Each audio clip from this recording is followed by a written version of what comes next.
Hey guys, how are you all doing? You may have already heard that the next banner we get is the Rosa banner, and because of that a lot of people are unsure if they should pull on this banner or if they should just skip it. With this banner, there are new free operators coming to the game.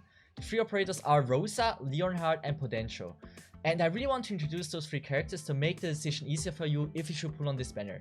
So let's just start with Rosa. Rosa is the 6th star of this banner, and she's the first one of her kind. She will always prioritize the heaviest unit first.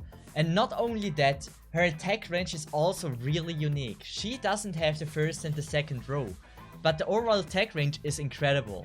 You will use her in a lot of cases instead of a caster, but because of her really unique attack range, she's not good on every damn map, so you really have to find a good sweet spot that she will perform awesome. And because of her talent that she can ignore up to 60% of defense when she is E2, she deals a ton of damage. And her base attack is also over 1000, which is awesome. And even if you wouldn't use her but you made her E2, she's an awesome base slave because she has two different abilities.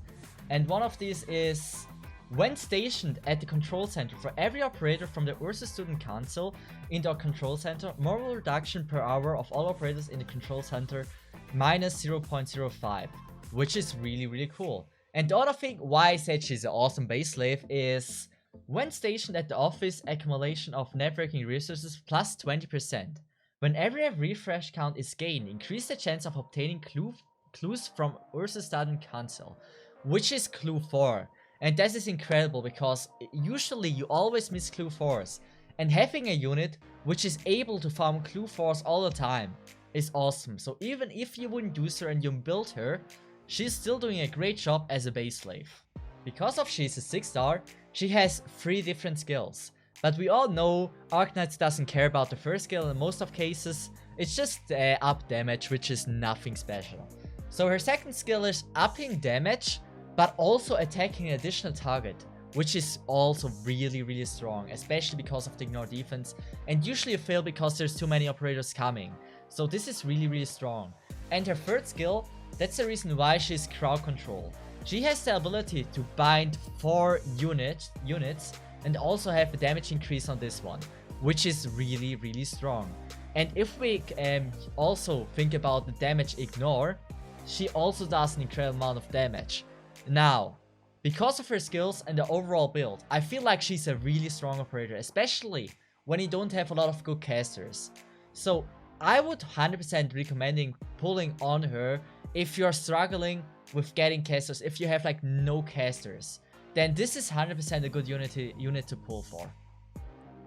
Leonhardt is the 5 star of this banner, and he's an AoE nuker, which is really cool. He deals arts damage, and the reason why I kinda like him is his second skill, because his second skill has the ability to increase attack range and immediately deals 200% arts damage to all enemies within attack range. Additionally, inflict minus 12% art resistance to all targets for 6 seconds.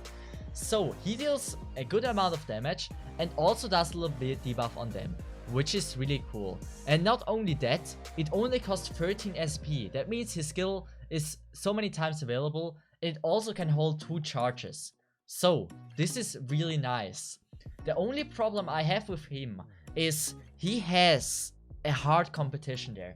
Because there's Ifrit as an AoE damage dealer, you can use Ea Fiatla as an AoE damage dealer, and there's also a few others. And that's the reason why I probably won't build him, because I have those. And it's kinda sad, even though he has a debuff, he's really nice. But if you have just started off and you have been always using lava, then Leonhardt is gonna be a really good improvement for you. So if you just started off, I feel like pulling just for Leonhardt for the first time pull and hoping you get him is, I think, a good choice. And also one reason why I'm not too big a fan of him is there is no tits. Podenco is the 4 star of this banner, and she's a supporter. She is the reason why I'm doing a temple on this banner, because I'm actually a big fan of her. Not because she's really strong, but because she slows, so I'm a big fan of slows. Her attack range is like every other slow unit, and she's an awesome all-rounder. So if you just started off, having all-rounders are always nice. And I say all-rounder just because of her skills are really cool. That's one of the first skills they didn't give a damn about. So, the first skill does attack plus 60%. And the thing that is unique is attacks change to healing allies. So, she changes to an actually nice healer. And especially in the beginning, if you want to have like a healing unit and also a slow, this is an awesome combination. And also her second skill, which I'm really excited for, is immediately throw a small bottle which releases a spore cluster that lasts for 6 seconds upon impact. The spores will slow all enemies within, disable their special abilities and deals 80% arts damage every second. So, she has an AoE silence for 6 seconds, which is awesome. And there's a lot of units which are 4 stars who silence things.